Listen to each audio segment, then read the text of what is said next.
They laughed when Keanu Reeves was asked to perform at a Hollywood gala, expecting a clumsy stunt or awkward silence. But when he picked up a forgotten violin and played a melody no one saw coming, the entire room froze, and moments later, tears fell. What secret did that haunting song carry, and who was it really for? Before we continue this incredible story, let us know where you're watching from. If you enjoy stories like this, subscribe to the channel, because tomorrow we have another inspiring story you won't want to miss. The chandeliers dripped with light, as if each crystal held a fragment of a star. Waiters in tuxedos floated through the ballroom like shadows. Silver trays balanced on white-gloved hands.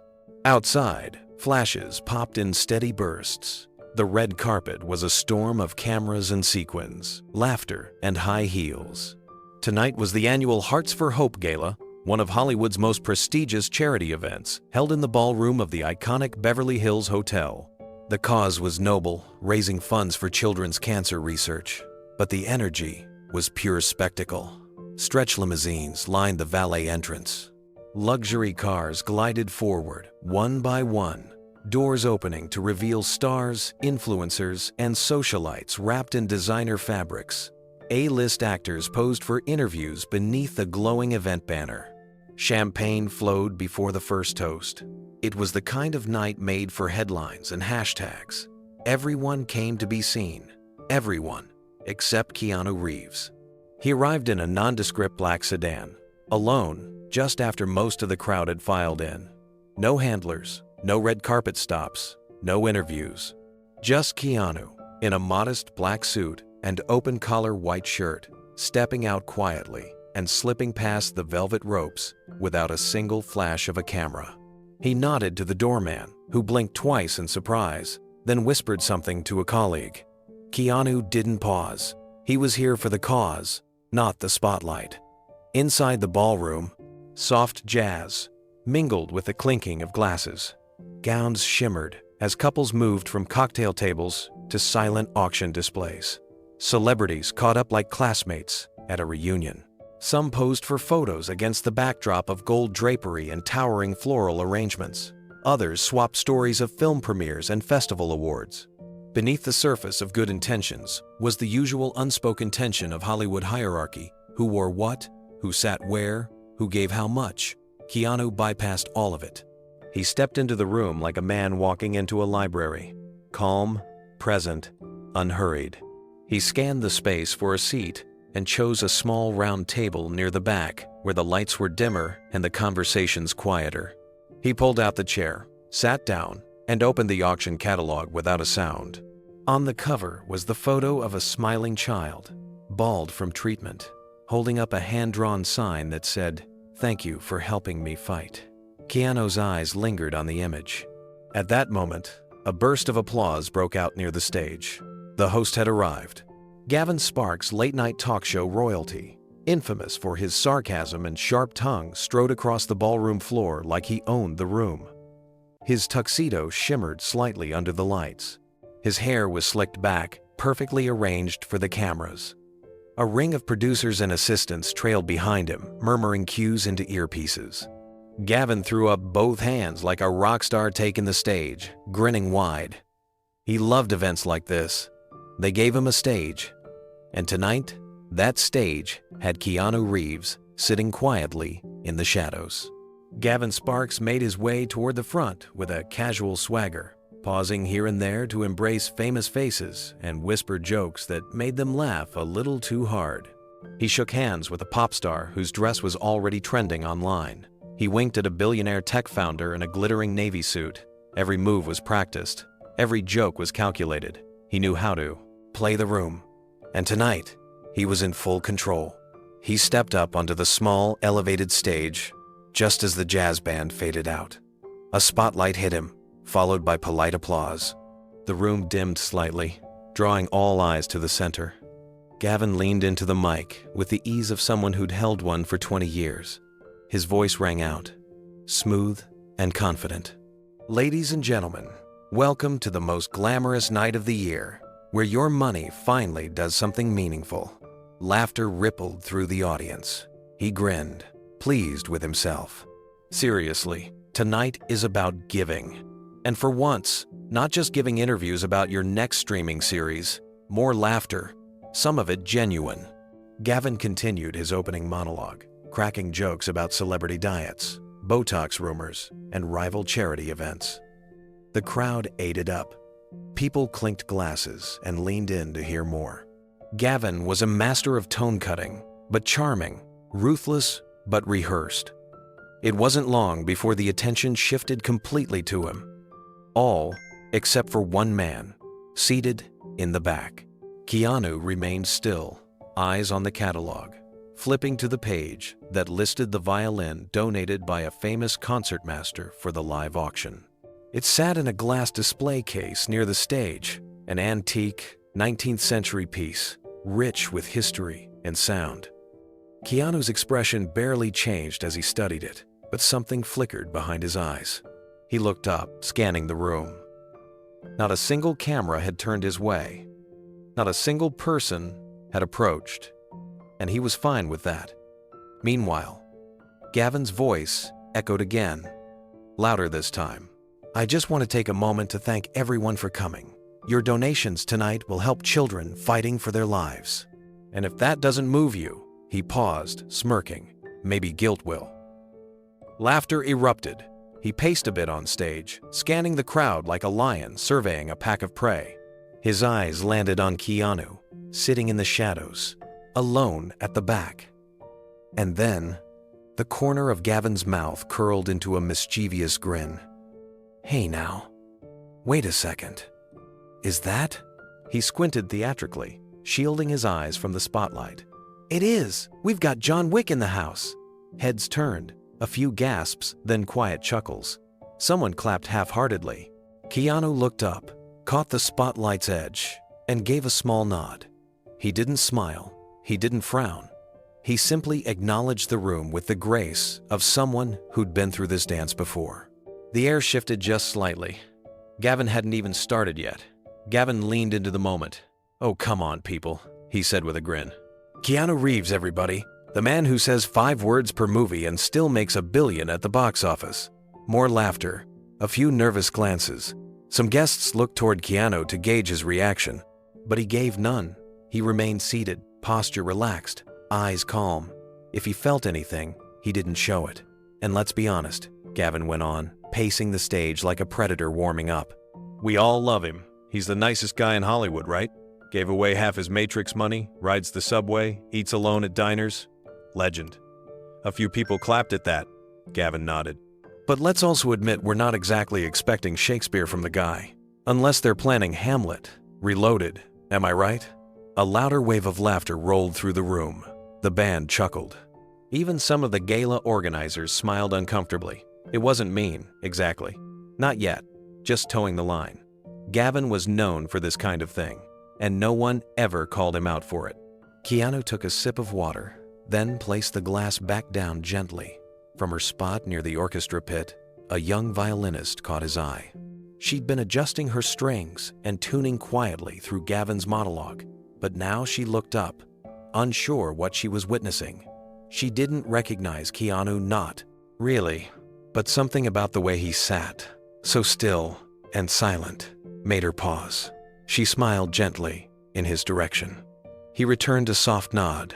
The violinist went back to tuning, her fingers trembling just slightly now. She had a solo later in the evening and was already fighting nerves. She was barely 22, playing in front of the biggest audience of her life. Yet for some reason, watching Keanu helped steady her. On stage, Gavin moved into the next segment of the program, calling attention to the auction prizes. But the energy had changed.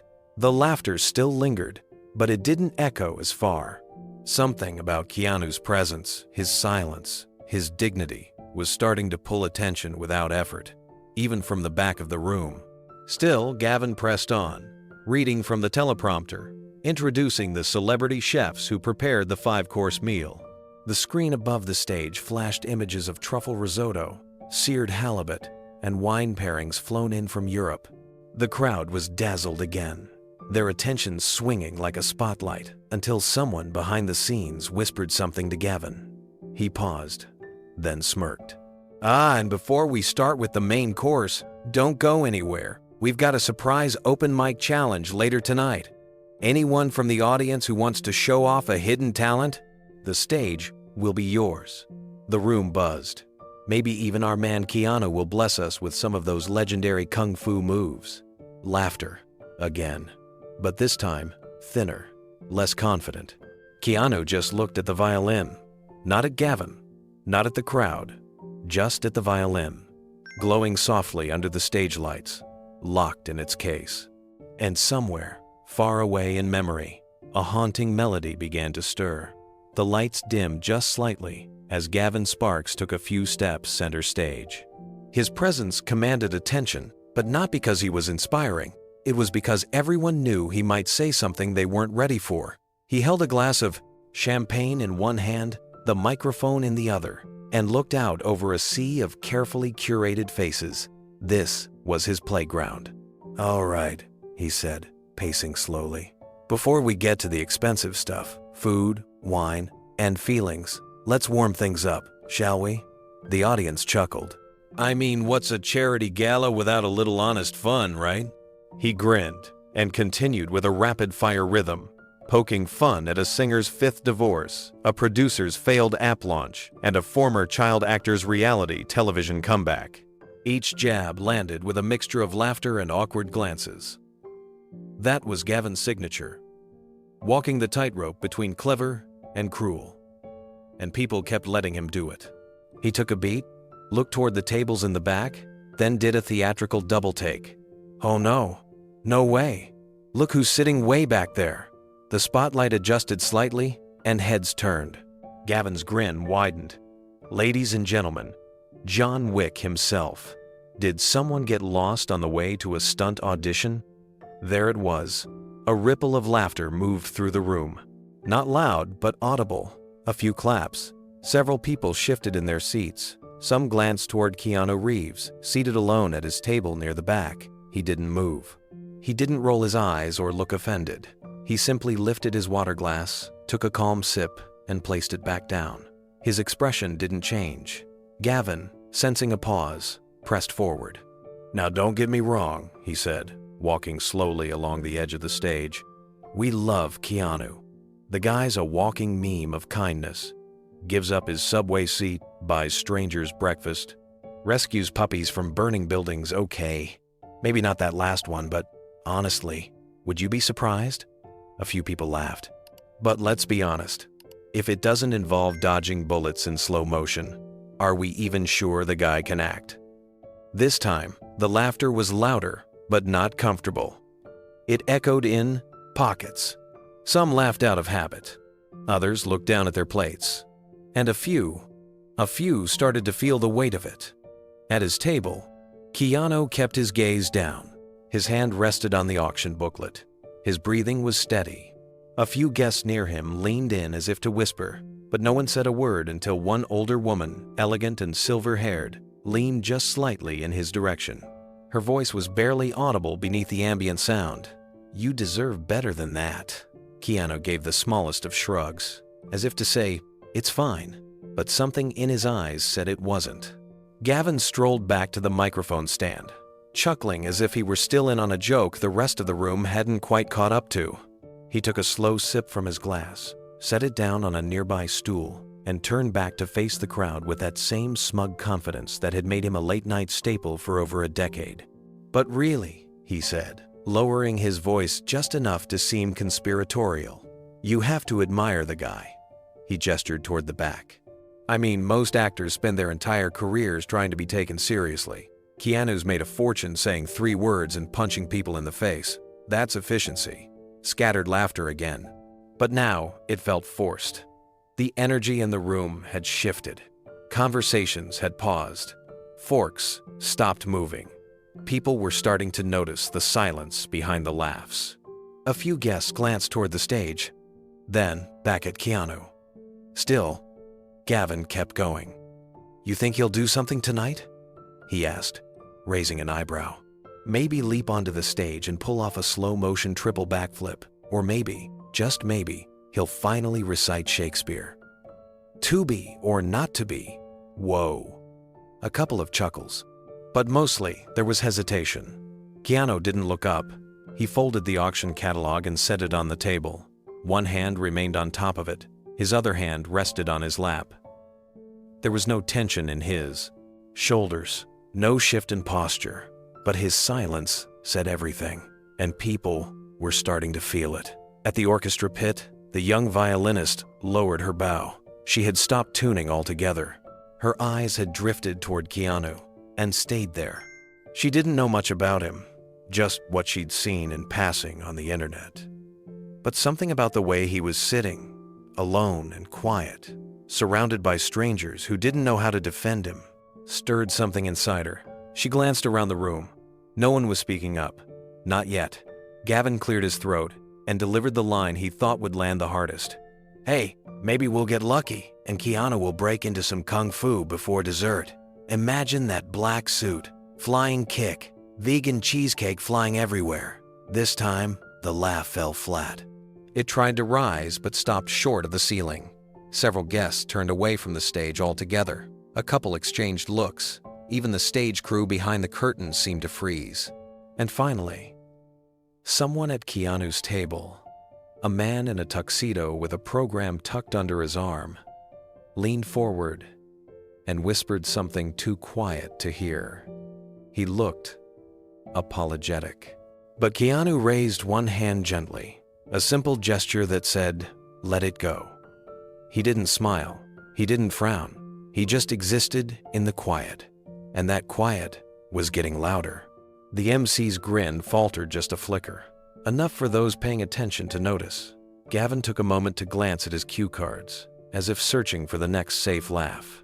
But the crowd wasn't quite with him anymore. The earlier electricity had dimmed into something heavier, something uncertain. He tried to recover. "But hey," he said, forcing a chuckle. "Keanu's got heart, right? And at the end of the day, that's what this night's about. Heart, giving, hope, maybe some kung fu." The last joke barely landed, a few hollow chuckles. Most people had stopped laughing, not because they didn't get the jokes, but because they were starting to feel the cost of them. At his table, Keanu remained still. He looked not at the stage, but off to the side, toward the orchestra setup. There, the antique violin sat displayed in its protective case, quietly illuminated like a relic. Its polished wood glowed under the soft stage lights. He stared at it with the kind of stillness that came from memory, not curiosity. Back on stage, Gavin tried to pivot. "Anyway," he said, adjusting his cufflinks, "stick around. We've got an incredible lineup tonight. Auctions, performances, maybe even a surprise or two. Who knows, maybe someone in this room has a secret talent we haven't seen yet." That line landed differently. People turned to each other, whispered, and then, almost like clockwork, a single moment broke the silence. A man at a nearby table stood slowly and lifted his glass toward Keanu. "To the quiet ones," he said. The words weren't amplified, but they carried. Another guest nodded. A woman raised her hand in gentle applause. And then, as if a tide had turned, others followed. Not a standing ovation, not dramatic, but small gestures of respect, quiet acknowledgments, eyes softening. The energy in the room began to shift. Keanu finally looked up. He met the gaze of the woman who'd spoken earlier, the older one, at his table. Her eyes glistened. "You deserve better," she repeated gently, barely above a whisper. Keanu gave her the faintest smile. It didn't linger, it didn't widen, but it was real. And then, he turned his attention back to the stage, back to Gavin, who was clearly trying to find his rhythm again, back to the mic that had carried the sting of mockery, and finally, back to the violin. He didn't say a word, but something was beginning to take shape behind his eyes. Something no one saw coming. Something the room would never forget. The laughter was over. The performance had just begun. The ballroom lights glowed warmer now. Between courses, guests had been invited to explore the silent auction items displayed around the perimeter of the room. Glass cases held rare wines, signed movie memorabilia, and handcrafted jewelry. Servers wove between tables, with fresh pours of champagne and trays of delicate hors d'oeuvres. Conversations grew louder, laughter returned, and the sting of Gavin's earlier remarks seemed to fade for some. Keanu remained at his table. He had barely touched his plate. He flipped through the auction catalog again, slower this time. The violin was listed near the back. Donated anonymously, it was a 19th century German piece. Light scuffs on the varnish, a history of concert performances in Europe, and appraised at more than most of the cars parked outside. But Keanu wasn't looking at its value. His eyes had fixed on the photograph beside the description, an old grainy picture of the violin being played by a young girl on a small recital stage. His breath caught, just for a moment. Then came footsteps, fast, familiar. Gavin Sparks strolled past Keanu's table with a half-empty champagne flute in one hand and a swagger still intact. He noticed Keanu sitting there, quiet as ever, and slowed down just long enough to let his voice carry. "Hey Keanu," he said, smirking. "Why don't you show us your hidden talent tonight? Got any tricks besides roundhouse kicks?" The nearby tables turned instantly. A few chuckled, awkwardly. Others just went silent. The pause was thick enough to choke on. Gavin leaned slightly toward the table, eyes dancing, waiting for a reaction. Keanu didn't flinch. He looked up with calm eyes, met Gavin's stare directly, and said in a low, even tone, "I'll think about it." That was all. No sarcasm, no snark, just stillness. It threw Gavin off for a second, but he quickly masked it with a sweeping gesture toward the stage. "The mic's open, my friend," he said. "Anytime." Surprise. Then he winked and walked away. The moment hung in the air like smoke. Across the room, the young violinist had been adjusting the bridge on her instrument when she heard it. She looked toward Keanu, then toward the stage. Her fellow musicians beside her exchanged glances. One of them whispered, "Is he serious?" Another shrugged and said, "That guy plays guitar or something, right? Maybe he'll tell a story." The violinist didn't say anything. Her eyes were locked on Keanu, because something had changed in his posture. He wasn't just sitting anymore. He was remembering, and it showed. His gaze slowly drifted back toward the violin, resting quietly at the front of the stage in its ornate stand. And for the first time that evening, his expression cracked just slightly. A softness, a tremor, the trace of something deeper, something old. Keanu stared at the violin, like it had a pulse. The lights from the stage glinted off its lacquered surface, casting a faint amber hue over the polished wood. It wasn't the most expensive item in the room, but it was the only one that made everything else disappear for him. The voices, the laughter, the stares, all of it faded into something quiet and private. A flash came to him. Not memory in words, but feeling. He could hear the soft screech of a bow, the first time his sister tried to play. The way she giggled, pretending to be terrible on purpose just to make him laugh. Her hair tucked behind one ear. The stickers she stuck to the case like a badge of pride. A scrap of sheet music, folded and worn at the edges, always tucked into the side pocket, Kim. Her name drifted through his mind like music itself. The way she used to say, "Don't just listen, Key. Feel it." That's where the song lives. He hadn't thought about that day in years. Not like this. In the flash, he saw the old apartment in Toronto. Their mother had scraped together enough money to rent the violin from a local shop Kim had begged for weeks. And when she finally got it, she wouldn't put it down, even when her fingers hurt, even when the neighbors complained about the noise. But what no one knew, what Kim never told anyone, was that she was playing for herself. Not for approval, not for perfection. She was playing because it gave her something to hold on to when everything else was falling apart. Keanu's hand moved slightly on the table. His fingers brushed against the edge of the auction catalog. The laughter from a nearby table snapped him back, but the moment lingered. Across the ballroom, Gavin continued working the crowd, laughing with a director near the dessert table. But he hadn't forgotten the challenge he'd just issued. Not entirely. At the orchestra area, the musicians resumed tuning, preparing for their short interlude before the main event resumed. The young violinist looked toward the stage, then back at Keanu again. Her expression was thoughtful, almost cautious. The bow in her hand trembled slightly. She didn't know what she'd just witnessed, but it felt sacred. Keanu finally stood, not dramatically, not loudly, just stood. A few people noticed. A woman near the aisle turned her head, curious. A waiter paused mid-pour.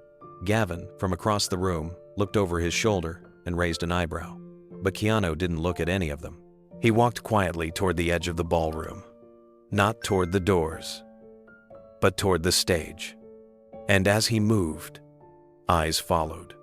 Because something about his steps felt different. Not rehearsed, not proud, but inevitable, like a note waiting to be played. Keanu paused near the edge of the stage. He didn't step onto it. Not yet. He simply stood there, eyes fixed on the violin resting in its stand. It was beautiful, old, handcrafted by someone who must have loved music enough to shape wood into something eternal. It looked untouched, perfectly positioned under the warm spotlight. But to Keanu, it was something more than elegant. It was familiar. It was memory. The room hadn't gone silent, but it was close. Conversation still murmured here and there, but more eyes were drifting toward him now, not because of celebrity, not because of a scene, but because of something else. Curiosity mixed with stillness. At the back of the orchestra pit, the young violinist finally set down her bow and stepped forward, gently approaching him. She was tentative, unsure, but respectful. She looked between him and the violin and softly asked, "Would you like to hold it?" Her voice was barely above the music, still playing faintly through the speakers. Keanu turned toward her. Their eyes met. He nodded once. She walked around the stand and carefully lifted the instrument from its cradle. Her hands were steady, reverent. Then, with surprising trust, she offered it to him. He took it gently, holding it like something fragile, like something once lost. As he stood there with it in his hands, the wood warm from the lights, his grip relaxed. The way his fingers curled around the neck, the way he balanced the body of the instrument, anyone watching closely would have seen it. This wasn't new to him. He'd held one before. The violinist noticed. Her brow furrowed, but she said nothing. She simply handed him the bow next. He took it just as gently. A moment passed. And then, unannounced, with no one calling attention to him, Keanu Reeves stepped quietly onto the stage. The gala did not erupt in cheers. No spotlight swiveled in his direction. No dramatic music played. But the room began to hush on its own, as if instinctively sensing something delicate was about to unfold. The chatter dwindled. The laughter faded. Even Gavin, standing near the bar with a smirk still frozen to his face, turned and slowly tilted his head. Keanu walked to the center of the stage. He looked out across the sea of people. He didn't speak, didn't adjust the mic. He simply raised the violin to his shoulder, positioned the bow in his hand, and closed his eyes. For a split second, he hesitated, and in that second, he wasn't a Hollywood icon. He wasn't John Wick. He wasn't a target of jokes or a reluctant guest. He was a brother, a boy from Toronto, a son who once listened to his sister play until she couldn't anymore. And in that silence, holding that weight, he drew the bow across the strings. And everything changed. The violin's voice carried across the gala hall in a single trembling note, and as the bow lingered against the strings, Keanu felt the weight of time collapsing around him. He wasn't standing in Beverly Hills anymore. He wasn't surrounded by chandeliers or tuxedos. He was 17 again, back in the cramped Toronto apartment where every wall was thin and every sound traveled like it belonged to the whole building. In that memory, he sat on the floor with his back against the couch, legs folded loosely.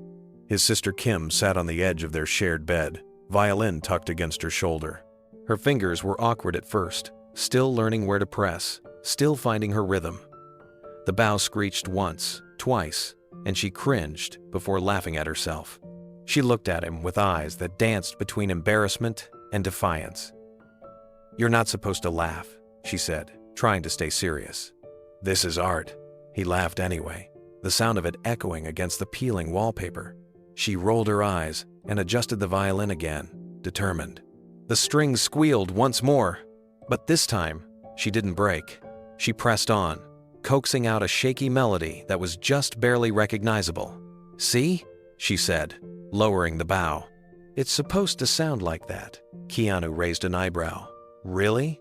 That's the sound you were going for?" "Yes," she said, grinning. "It's called practice." She leaned down, holding the violin out toward him. "Here, try." He shook his head. "No way. I'd break it." "You won't," she said. "Come on, key. I'll show you." He hesitated, then took it carefully, as if it were a relic. She crouched in front of him, pointing to the strings. "This one's G. This one's D. Then A. Then E. Lowest to highest." She tapped his hand, guiding his fingers gently. "Don't squeeze too hard. Just enough." He tried, awkward and clumsy. The bow scratched across the strings like a cat dragging claws across metal. The sound was terrible. Kim collapsed into laughter, falling back onto the bed, clutching her stomach. Keanu groaned and lowered the instrument. "See? I told you." She sat back up, wiping tears from her eyes. No, you're fine. That's how everyone sounds at first. You just have to feel it." "Feel what?" "It's about what it feels like when you try." Her words hung in the room, heavier than she probably intended. Keanu looked at her, confused, but she was already lifting the violin again, determined to make the next note better than the last. The memory shimmered like a candle flame, flickering between laughter and tenderness. And then it shifted. Years passed in the blink of an eye, and the scene darkened. Kim wasn't sitting on the edge of the bed anymore. She was lying in it, and the violin was still in her hands. The walls were the same, but the air had changed. The light filtering through the apartment blinds was softer now, not golden but gray. Outside, snow had begun to fall over the Toronto skyline. Inside, everything felt suspended in silence. Medical papers lay stacked on the coffee table. A heating pad hummed beneath the sheets. The faint smell of lavender lingered in the air, a scent their mother insisted helped with nausea. Kim was thinner now. Her face still held that same spark, but her cheeks were pale and her lips dry. The cancer had crept into her body like a thief, and though she fought with everything she had, there were days when all she could do was lie still and breathe through the pain. But the violin never left her side. She insisted on keeping it within arm's reach, even when she was too weak to lift it. On this day, though, she'd asked Keanu to help her hold it. Not because she couldn't, but because she wanted him to be part of it. She wanted him to remember. He sat beside her bed, his knees against the mattress, holding her hand in his left and the violin's neck in his right. Kim smiled weakly, the bow resting between her fingers. "Ready?" she whispered. Keanu nodded, too choked up to speak. She lifted the bow, hand trembling, and then, slowly, carefully, she played. The melody wasn't perfect, notes faltered, but the soul of it, that raw, aching beauty, came through. A tune she'd composed herself, quiet and haunting, full of breath and spaces.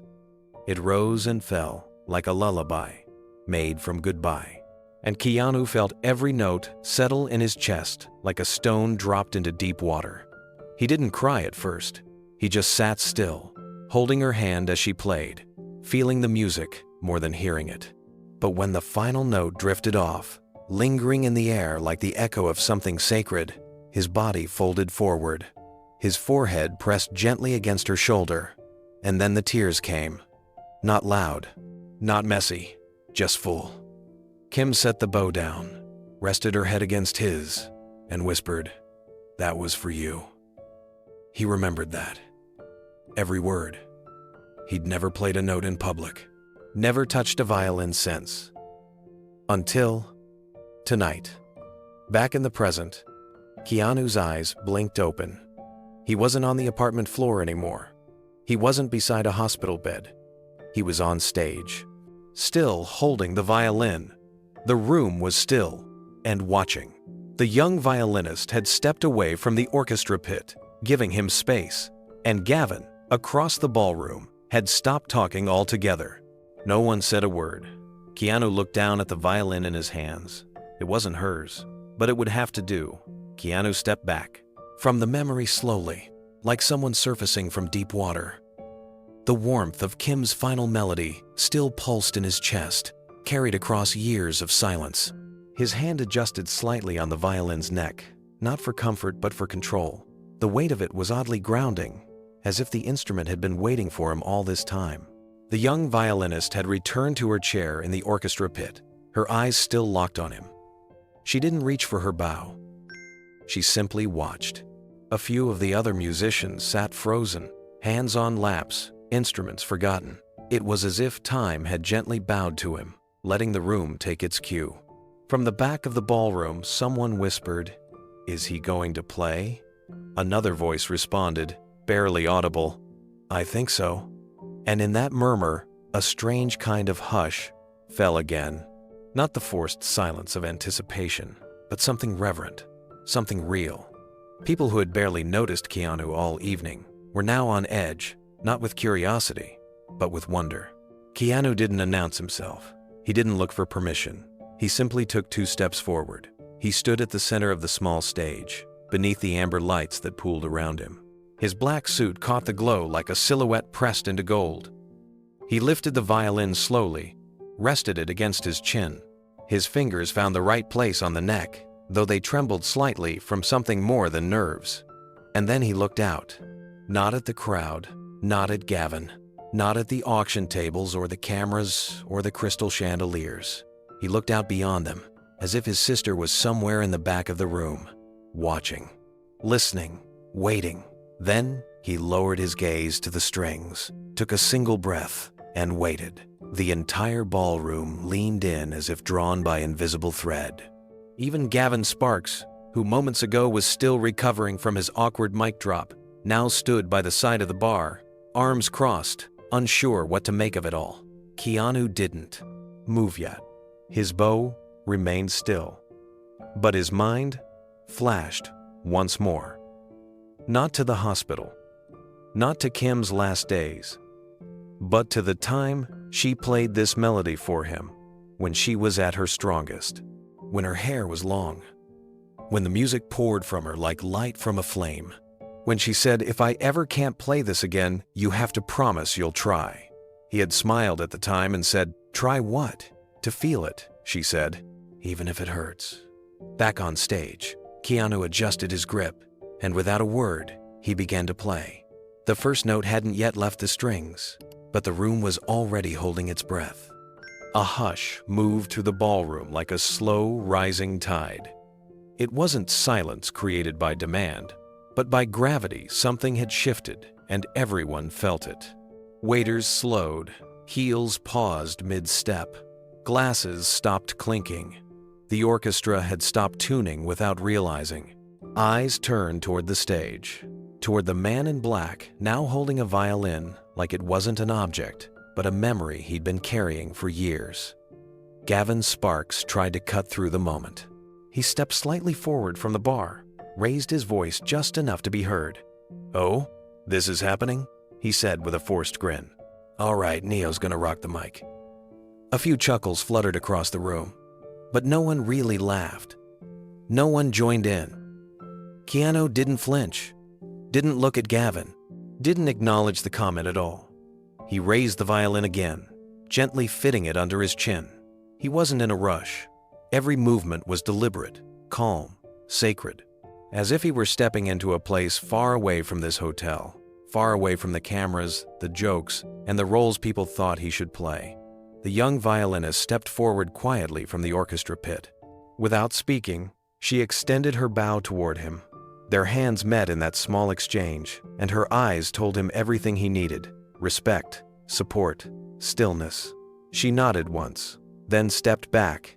Only one spotlight remained on now. The rest of the ballroom dimmed slightly, the light fading into a soft shadow. Keanu stood center stage, a single figure framed in gold.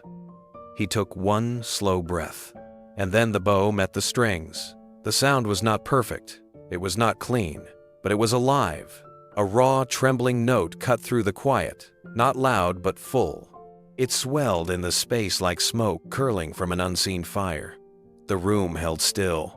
People who'd been mid-conversation now found themselves frozen with words unspoken. A fork hung in midair. A champagne flute trembled in someone's hand. A phone lowered. Screen darkened. They didn't know what they were listening to, but they knew what they were feeling. The melody staggered at first, unsteady, like a man trying to walk again after years of stillness. The bow wavered. The tempo wasn't strict, but there was something in it that pierced through perfection and found something deeper. The sound didn't ask for attention. It commanded it. It was grief, memory, love. It was Kim. Keanu closed his eyes, and as he did, his body began to move, not dramatically, not in performance, but in rhythm. His shoulders relaxed.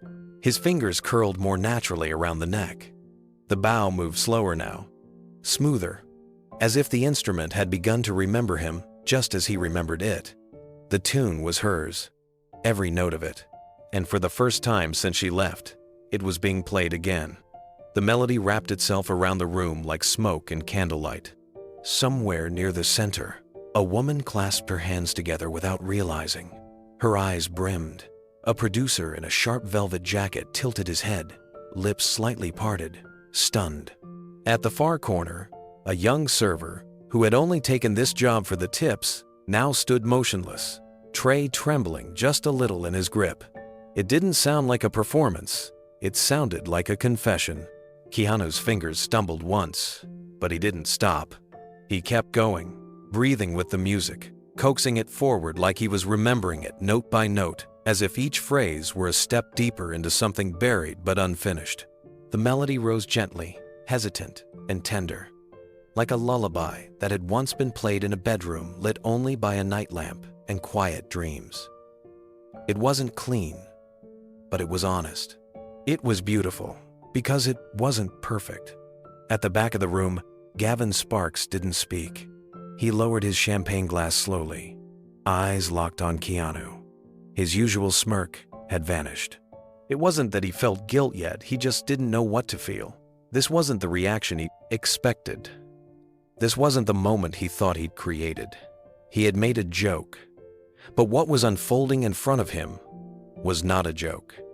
It was something else entirely. The orchestra didn't join in. They didn't dare. The young violinist watched from just off stage, her hands clasped tightly at her waist. She knew this melody wasn't from any well-known composer.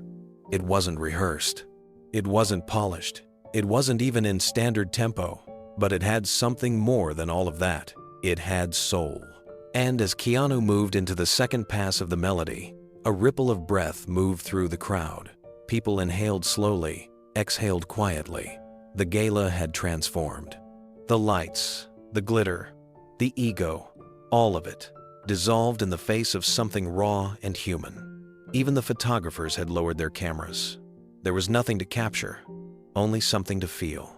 Keanu's eyes remained closed, his face calm, but there was something behind it. A crack, a shadow, something that made the music heavier now, as if every note was tied to something he hadn't said in years. A memory of his sister sitting on her hospital bed, playing that same haunting tune with fingers wrapped in gauze, the smell of antiseptic, the sound of her breath, the hope in her eyes, the pain in his chest. And now, years later, in this room full of strangers, he was answering her request. Not with words, not with applause, but with music. The final refrain began, softer than the first. Keanu's bow slowed. His hand trembled slightly, not from nerves, but from the ache of holding so much in for so long. The notes stretched now, elongated with care, as though he was trying to savor them. Or maybe say goodbye through them. A farewell he never got to give properly, one note at a time. He didn't open his eyes. He didn't need to. The room had vanished. Only the memory remained. In his mind, he saw Kim smiling at him. Not sick, not pale, but full of life, laughing as she played that little tune over and over, proud of it, proud of herself, telling him that music was more than sound. It was story, it was soul, and this was her story. The final note hovered in the air, held a little longer than necessary, like a heartbeat that didn't want to end. Then the bow lifted. Stillness, no applause, not at first, just silence. Thick, stunned, reverent, a silence that wasn't empty. It was full of everything unspoken in the music, full of things the crowd had never expected to feel tonight. A woman in the front row pressed a napkin to her cheek, trying not to sob. A father sitting next to his teenage daughter reached for her hand without thinking. A Hollywood agent who had spent the evening checking his phone now stared at the stage, screen forgotten in his lap. The gala was no longer a gala. It was a church, a memorial, a confession. And Keanu, he was just a man on a stage, holding a violin. When he finally opened his eyes, he didn't look up right away. He looked down at the strings, then slowly lowered the instrument. His fingers were tender, cradling the wood like it might slip away if he wasn't careful. He exhaled, long and slow, and for the first time all evening, his shoulders dropped. The weight had shifted. He looked out across the room, and what he saw stunned even him. They were all standing, not clapping, not cheering, just standing, hands folded, eyes wet. He had taken a room built for show and turned it into something real. The young violinist stepped forward again, tears in her eyes. She didn't speak. She simply held out her hands to receive the violin back. Keanu passed it to her gently, then nodded once, his voice still caught in his chest. She bowed her head, and then, as quietly as he had arrived, Keanu stepped down from the stage. He didn't wait for applause. He didn't need it. Because the song was never for them. It was for her. The moment after the final note ended hung in the air like a held breath. Keanu stood. At the center of the stage, violin still resting gently in his left hand, bow lowered. His chest rose and fell slowly. His eyes didn't move. They remained soft, distant, as though still seeing someone who wasn't there anymore. And in front of him, the room remained utterly still. No one moved, not a footstep, not a cough, not a whisper. It was the kind of silence that doesn't come from shock, but reverence. Dozens of tables filled with the most powerful people in Hollywood, actors known for drama, directors who shaped emotions for a living, writers, comedians, CEOs, socialites. None of them said a word. Their faces had changed. Their postures softened. Even the ones who had been mid-laugh during the earlier mockery now looked as though someone had removed all the air from the room. In the third row, a woman wiped a tear from her cheek and let it fall freely without shame. Next to her, a man with a square jaw and red carpet confidence stared at the stage with glassy eyes, lips parted. His fingers pressed into his folded napkin like he was holding something delicate. Near the back, a young girl sat beside her mother. She had a bald head and wore a light pink scarf. She had been invited as a special guest, a recent cancer survivor. Her fingers curled against her mother's hand, and as she listened to the fading echo of the last note, tears began to slip down her cheeks. She wasn't crying because she was sad. She was crying because she understood, because for the first time that night, something had spoken to her without needing words. On the far right side of the room, the event organizer stood just off stage, hands clasped tightly against her chest. Her lips trembled. She had spent 6 months preparing this gala, coordinating lighting, menus, sponsors, the flow of the night, everything planned to perfection. And yet, this moment hadn't been on any schedule. It hadn't been on the program. No one could have predicted it. And it was the most powerful thing that had happened all night. Gavin Sparks, standing awkwardly near a curtain, looked around as if waiting for a cue. His posture was stiff, and he clutched the stem of his wine glass without sipping. For once, he didn't have a punchline. His usual armor irony, timing, cleverness had failed him. He stared at Keanu, still motionless on stage. His mouth moved, just barely. "I didn't know," he whispered.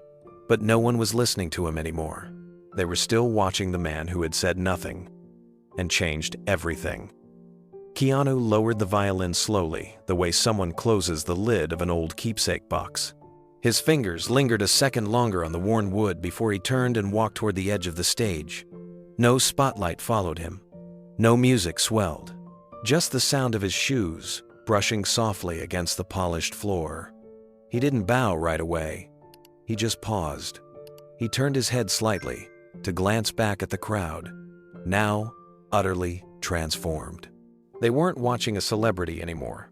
They were watching a man who had bared something personal in a room full of strangers, and they knew it. Then, with the subtlest grace, Keanu gave a slight bow. It was short, modest, almost hesitant. A gesture of respect, not for applause, but for something deeper. For memory. For Kim. And that's when it happened. Someone in the back rose from their seat. Then another. And another. It wasn't thunderous. No one jumped to their feet. It was slow. Almost shy. But sincere. A standing ovation, not born of entertainment, but of connection. Then the sound began, not wild or roaring. Just soft applause at first. A scattered rhythm of hands, coming together like a heartbeat. Reverent. Human. Moved. No one who clapped wore a smirk. No one clapped because others did. They clapped because they didn't know what else to do with the emotion sitting heavy in their chest. Tears ran down more faces now. Even the waitstaff, young men and women who had seen 100 galas come and go, stood still in the corners of the room, staring as though they were seeing something they wouldn't forget for the rest of their lives. In the wings, the young violinist clutched her chest. Her fingers pressed lightly against the fabric of her dress, just over her heart. She had trained her whole life in conservatories and concert halls. She had heard masters perform perfect music. But nothing had ever shaken her like this. Her eyes glistened, not just because of the beauty of the sound, but because of the truth inside it. She didn't even realize she was whispering aloud when she said, "That was for someone." She didn't know who, but she knew it wasn't for the crowd. She placed the violin gently back into its case, hands trembling, as if she were putting a sacred object to rest. And on stage, Keanu finally turned to descend. No fanfare, no smile, no speech. Just a quiet walk down from a place where something unspoken had been said and understood. And though no one in the room knew the full story, they all felt like they'd been allowed to witness something private, something real. Keanu stepped down from the stage, as if stepping out of a dream. He didn't glance around the room. He didn't look for approval. He simply moved with the same quiet grace that had defined his entire presence since the night began. As he returned to his table at the back, the applause began to slow. But no one Saturday, they remained standing. Some wiped their eyes with napkins. Others stood still, hands at their sides, no longer clapping but simply watching him as he passed by. A woman reached for his hand as he walked past. She didn't say anything, just touched his arm gently, then let go.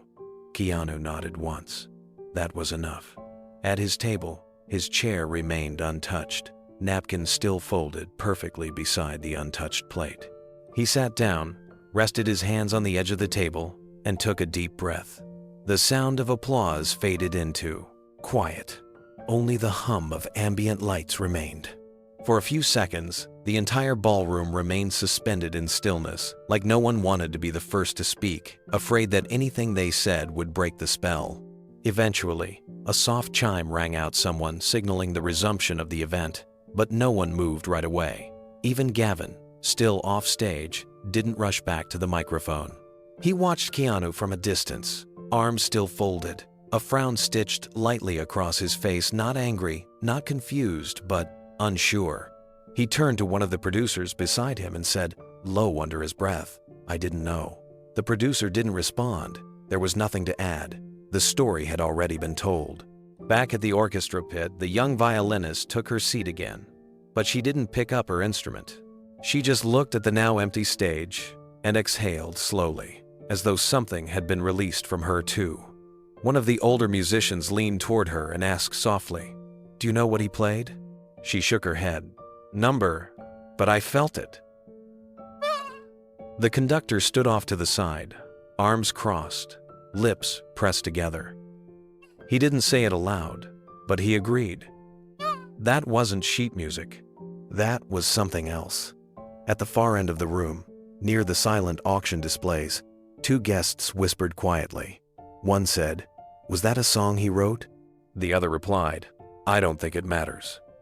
By the time Gavin returned to the stage, the mood in the room had shifted completely. The tone of the evening had been rewritten. He approached the microphone slowly, cleared his throat, and for once, he didn't lead with a joke. He looked around the ballroom, then down at his notes. But the notes felt irrelevant now. Behind him, the violin remained in its stand silent, but still ringing in memory. And at the back of the room, Keanu Reeves sat alone again. But this time, he wasn't invisible. He was unforgettable. Keanu sat at his table, still and quiet, as the gala slowly resumed its rhythm around him. The string of lights overhead twinkled, as if nothing had changed, but everything had. The room buzzed again, but it was softer now, like the volume had been turned down out of respect. People whispered, moved gently, even smiled, but none of it felt like it had before. The mood was different. So was he. The applause may have ended, but something else had just begun. It started with a single voice. A man in a navy suit approached from a nearby table, his hands fidgeting nervously in front of him. He looked like someone who usually spoke with ease, someone used to boardrooms and press junkets. But now, he hesitated before leaning in toward Keanu's table. "That was the most beautiful thing I've ever heard," he said quietly. Keanu looked up. Their eyes met. He nodded once, a soft thank you, his voice still resting in silence. The man stepped back, swallowed, and returned to his seat. Then came another, a young man in his late 20s, eyes red, voice shaking, stopped just behind Keanu's chair. "My sister," he began, then paused to collect himself. "She passed away last spring. She had leukemia. When you played, I don't know what it was, but it felt like she was here." Keanu didn't say anything at first. He turned his chair slightly so he was facing him, and then, wordlessly, he stood. The young man looked startled. Keanu reached out and pulled him gently into an embrace. They stood there, in silence. One moment, one heartbeat. Then Keanu stepped back and placed a hand on the young man's shoulder. The young man whispered, "Thank you," and returned to his table, head lowered, heart open. A third guest, a woman in a shimmering green gown, stepped closer and sat down at the empty chair across from Keanu. She didn't speak right away. She just looked at him, eyes soft. Finally, she asked, "What was that piece called?" Keanu hesitated, his hand brushed against the side of the now closed auction catalog. He looked down for a second, then met her gaze. "My sister's lullaby," he said. The words barely carried beyond the table, but she heard them. Her eyes filled instantly. She nodded and whispered. It sounded like goodbye and hello. Keanu didn't respond. He just gave her the smallest smile, one of gratitude, one of peace.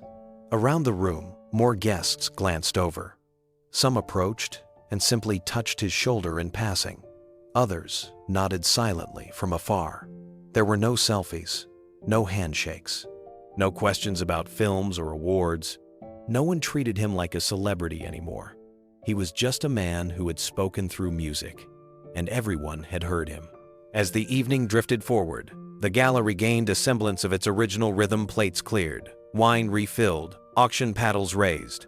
But no matter what came next on the program, it all felt like a quiet afterthought. People had seen something they didn't expect, and it stayed with them. Keanu sat quietly, his expression unreadable, but his eyes calm. It wasn't peace exactly. It was something closer to release, like a long-held breath finally exhaled. He wasn't seeking attention. He wasn't watching for who would come next. But still, They came, one by one. An elderly man with a cane approached slowly and placed a single hand on the table. He didn't speak.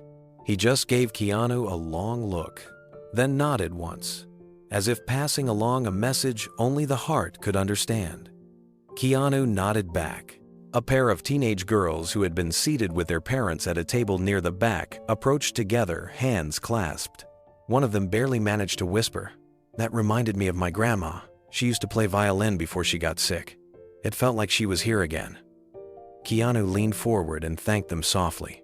They smiled, teary-eyed, then returned to their seats, looking back just once before sitting down.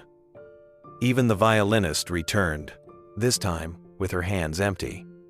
She didn't approach right away. She lingered beside the edge of the stage before walking slowly toward his table. When she arrived, she stood quietly for a moment before speaking. "I've played that same instrument at every gala for 3 years," she said, "but I've never heard it sound like that." Keanu looked up at her. "You gave it a voice it didn't know it had." He didn't answer with words. He just looked at her with a kind of gentle weight in his expression that made her chest tighten. Then he said, "Thank you for trusting me with it." She swallowed, nodded once, and replied, "Thank you for what you said," without speaking. She returned to the orchestra without waiting for anything more. Keanu's hand returned to the auction catalog. He flipped through the pages slowly until he reached the violin listing again. The picture of the girl holding the instrument on a recital stage caught his eye once more. The innocence of it. The quiet pride in her posture. Her hands holding the violin with the same care he had just shown. He stared at it for a long moment. Then, he closed the book. A soft flash of memory bloomed behind his eyes. Back in the apartment. The lights off. The couch creaking as he sat down. Alone. Kim's violin on the table in front of him. The weight of her absence so loud it drowned out the city outside. He picked up the violin once. Just once. But he didn't play. He made himself a promise not to touch it again. Unless it mattered. That night, years ago, had been unbearable. The silence after Kim's passing wasn't just quiet. It was oppressive. Keanu had walked around the apartment like a ghost, uncertain what to do with his hands, his voice, his breath. Her things were still there. Her violin, propped neatly in the corner. Her notebook of scribbled melodies on the coffee table. A cup with the tea she hadn't finished. He remembered sitting in the dark with the violin in his lap. Not to play it, just to hold it. His fingers had hovered above the strings, and the bow lay untouched beside him. The urge to play something, anything, had come in waves. But each time he lifted the instrument, he froze. It didn't feel right. The grief was too fresh, the music too sacred. So instead, he whispered a promise into the room she had once filled with song. "I won't play," he said aloud, "unless it's for you. Not for a role, not for a film, not for a stage. Only if it mattered, only if the moment found him." Now, years later, it had. He had kept that promise, and the moment had found him. At a gala in Beverly Hills, in a room filled with power and ego and noise, a challenge meant to humiliate him had become something else entirely. And he hadn't done it for the people watching. He had done it for her.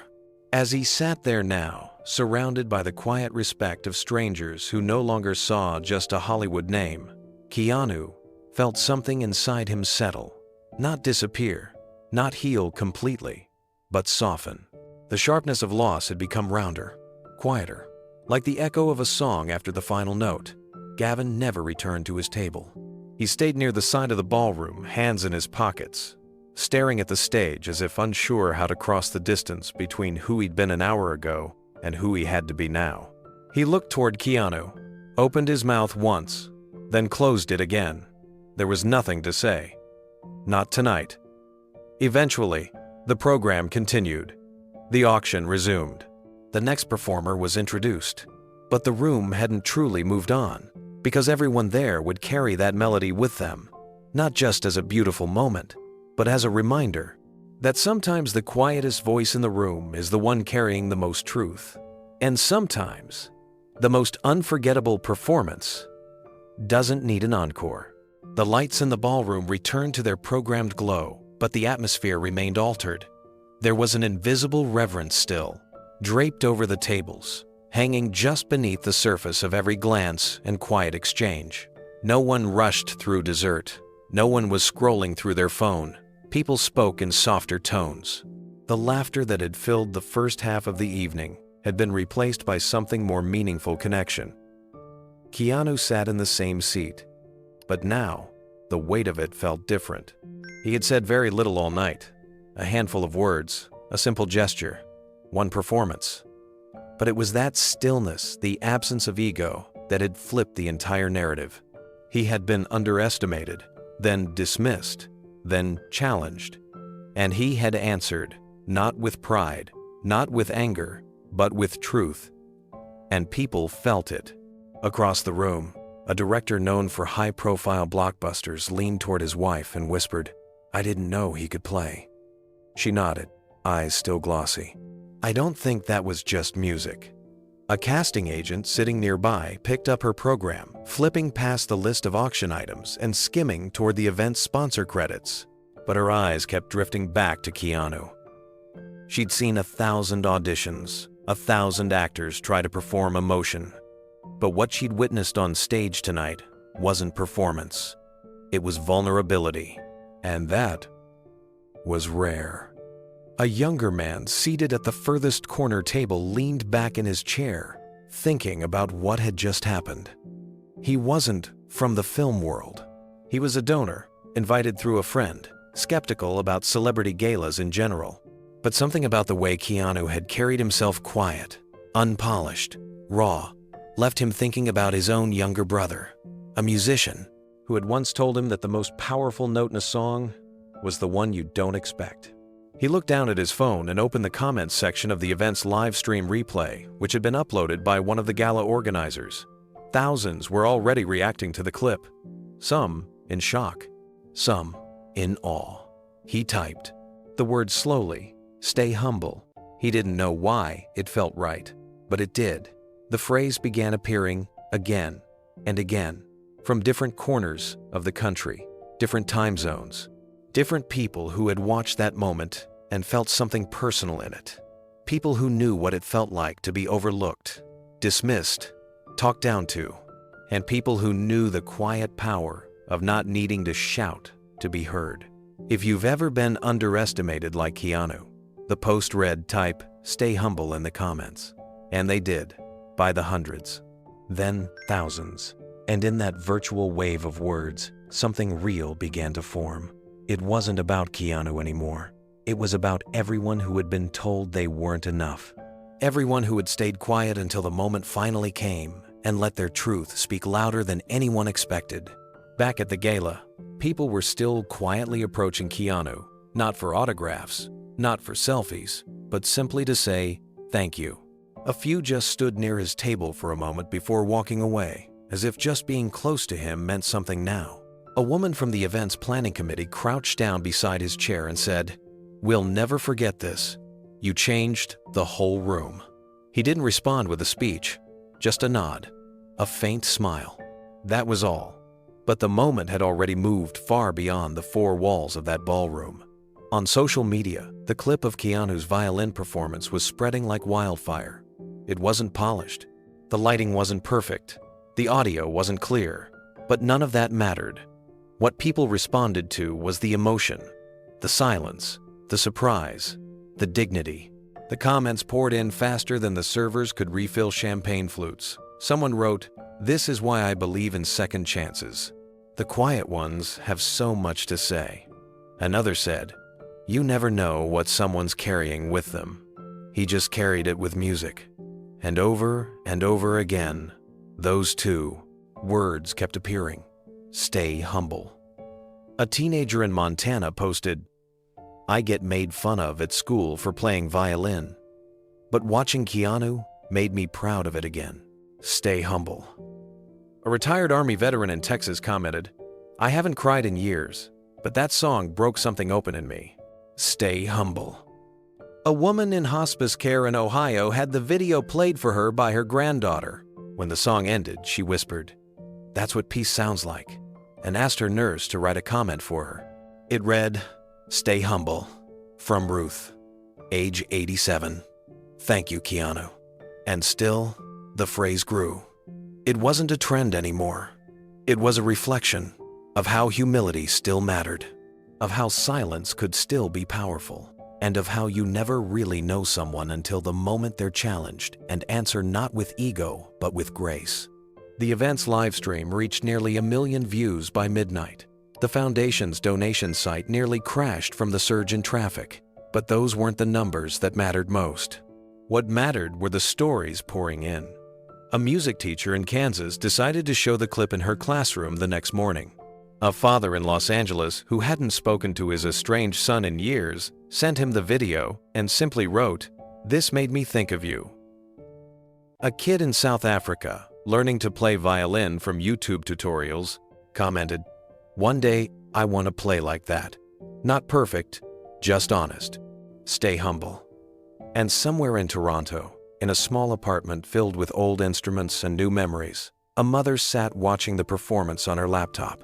She had known Kim. She had known Keanu when he was just a shy boy who followed his sister around like a shadow. She wiped her eyes and whispered, "She'd be proud." So if you've ever been laughed at for being different, if someone ever doubted what you were capable of, if you've ever held something sacred in silence, waiting for the right moment to share it with the world, type it now. Stay humble. The lights on the stage returned to their scheduled brightness, but no one seemed to notice. For a moment, no one at the gala seemed in a rush to return to their seats or their scripts. It was as if they all knew they had just witnessed something unrepeatable. But then, slowly, the screen above the stage flickered to life. It was the digital donation board. Normally, the numbers would climb gradually throughout the evening, guests bidding in real time, donors adding pledges from their phones. But tonight, something unusual happened. The screen jumped. Not by a few hundred, but by 500,000. Gasps rippled through the room as the number updated in bold red font. One guest leaned forward to read the message attached. "In honor of the man with the violin, $500,000. It was anonymous. A few tables over, a couple embraced quietly. No one clapped, but heads turned. Keanu looked up, saw the screen, and lowered his gaze again, calm and unmoved. He hadn't done it for applause, and certainly not for that. Still, the room was waking up. More phones were pulled from jacket pockets and glittering purses. More donations began rolling in. In a corner booth, a well-known tech CEO whispered something to his assistant. Moments later, another $250,000 appeared on the screen. Beside it, the message read, "For every child still fighting, and for every sibling who never forgets." Another wave of emotion passed through the room. One woman wiped her eyes openly, no longer concerned with preserving her makeup. A man beside her reached for his wallet. Even though everything was digital now, it didn't matter. People just needed to act, to respond, to give something back. At the head table, the celebrity chef who had prepared the night's courses stood up and walked toward the side of the stage. She took the mic briefly, just long enough to say, "I'm donating my entire event fee tonight." This wasn't a gala. It was a gift. "Thank you." Applause returned. Gentler this time, no longer for spectacle, but for sincerity. And then, something remarkable happened. The orchestra returned to the stage, slowly, quietly. The conductor stepped up to the podium, nodded once to the musicians, and raised his baton. No words, no announcement, just a downbeat. And they began to play. Not a pop medley, not a pre-arranged interlude, but Keanu's melody, softly, gently, like they had memorized it in a single hearing. The same haunting rise and fall of the notes he had offered just moments earlier, now echoed by strings and flutes and piano. It was not an exact replica. There was no sheet music, but it didn't need to be. They weren't playing it perfectly. They were feeling it, together. and the whole room sat still once more, awash in the sound of something that had started in silence and was now carrying them all. Keanu listened from his seat, head slightly tilted, as the orchestra played the song back to him. It wasn't exact, it wasn't polished. They had caught something in it, something unspoken, something sacred. The melody floated across the room with a new kind of softness, now carried not just by memory, but by dozens of musicians, adding their own breath to it. Somewhere in the middle of the room, a donor leaned forward and whispered, "That's not just music, that's something else." No one disagreed. By the time the piece finished, the donation board had jumped again. A new figure flashed. Total donations, $3.4 million. It had shattered the record. The previous high, achieved 2 years earlier by a combination of auction items, celebrity speeches, and media coverage, had been $1.9 million. Tonight, without a single prepared performance, without fanfare or strategy, the gala had nearly doubled that. And it wasn't done. Messages continued to appear on the screen. In honor of my daughter's strength. For my brother, who never got to grow old.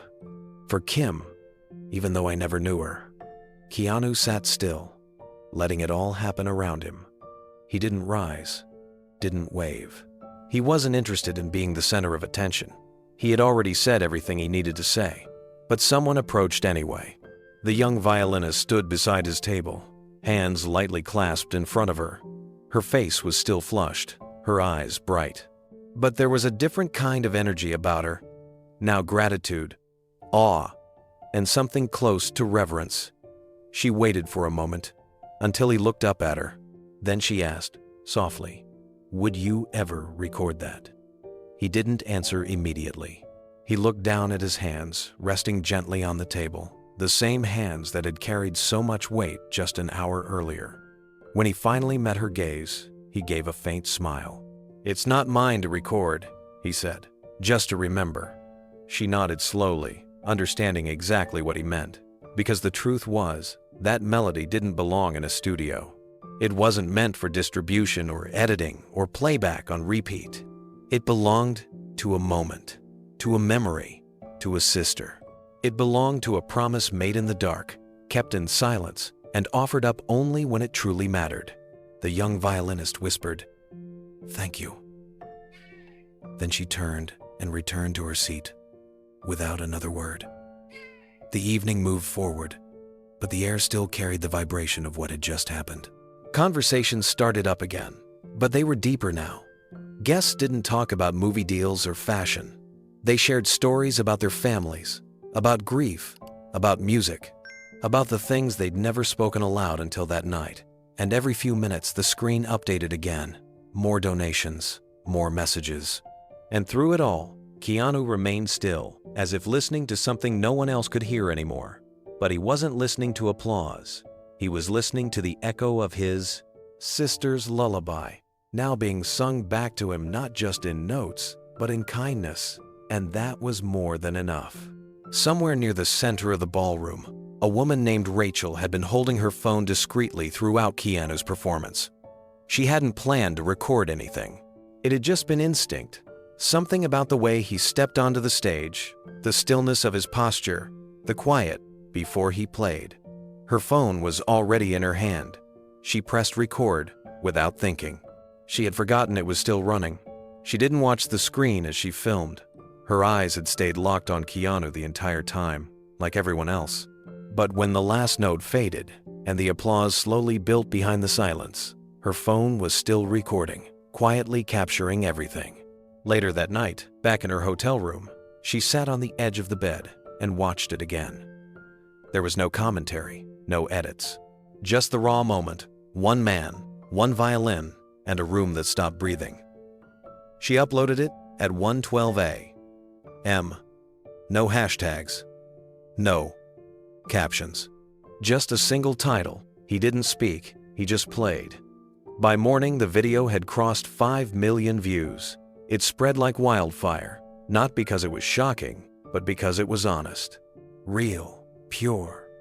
The way Keanu had stood there, not asking for attention, The way his music had cracked something open in the air. The way no one had expected it, and yet no one who saw it could look away. It wasn't about fame anymore. It was about truth. Headlines began appearing within hours. Keanu Reeves brings Hollywood Gala to tears with Violin tribute. The song for his sister. Keanu's silent grace goes viral. A quiet moment that broke the internet. Media outlets scrambled for details. Who was the girl he was playing for? What was the melody? Why had he never shared it before? But the lack of answers only made it more powerful. People didn't want explanations. They wanted to feel it again. Cancer. Foundations around the world reached out to the Gala's organizers, asking for permission to use the video in upcoming campaigns. Letters poured in from families, patients, survivors. Musicians posted tributes. Amateur violinists from around the world began playing their own versions of the melody, some faithful, some shaky, but all offered with sincerity. One post read, "I've never played violin in public before. I've always been scared. But if Keanu can play his grief, maybe I can play mine." The ripple kept growing. On social media, celebrities began reposting the clip, adding simple captions. One actress wrote, "This broke me." A famous cellist commented, "You don't need perfect pitch when you're playing from a wound." Even artists outside of music joined in. Painters began sketching the moment. Poets turned the melody into verse. One digital artist rendered a powerful image of Keanu on stage, surrounded by shadows of people listening, not just the audience from the gala, but people from every walk of life. And in one corner of the trending page, a name appeared that hadn't been seen in headlines for years, Keanu Reeves, and next to it, Keanu. Together again. As the views climbed and the clip spread across continents, the comment sections began to fill with stories, short, aching, beautiful stories.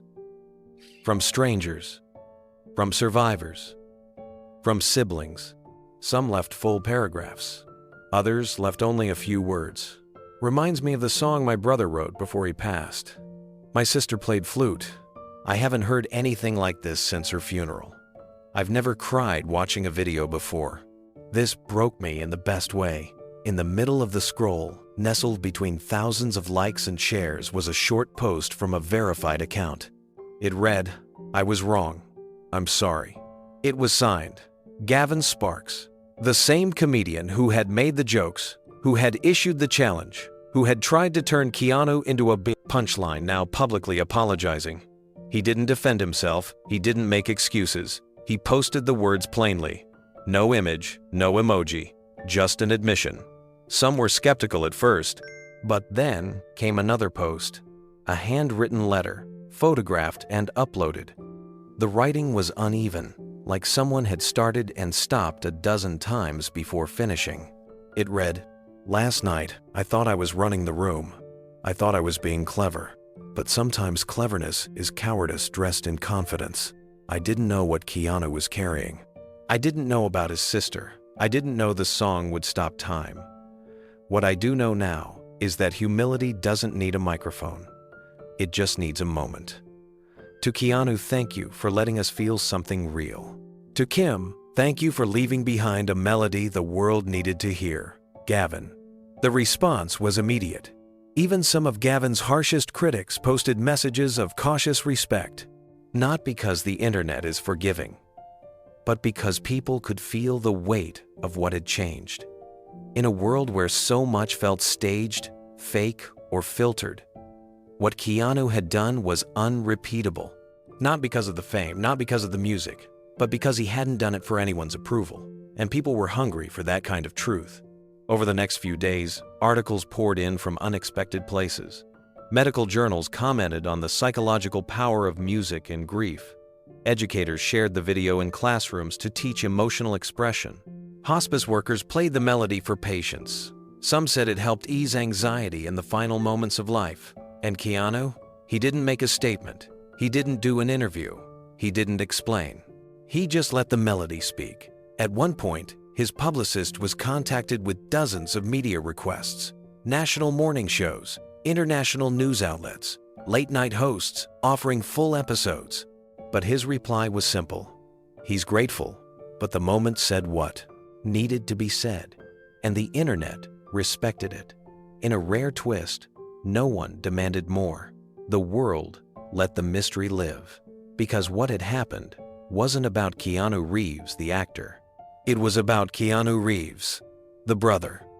And in the echo of that one raw, haunting song, his fan base changed forever. Not just bigger, but deeper.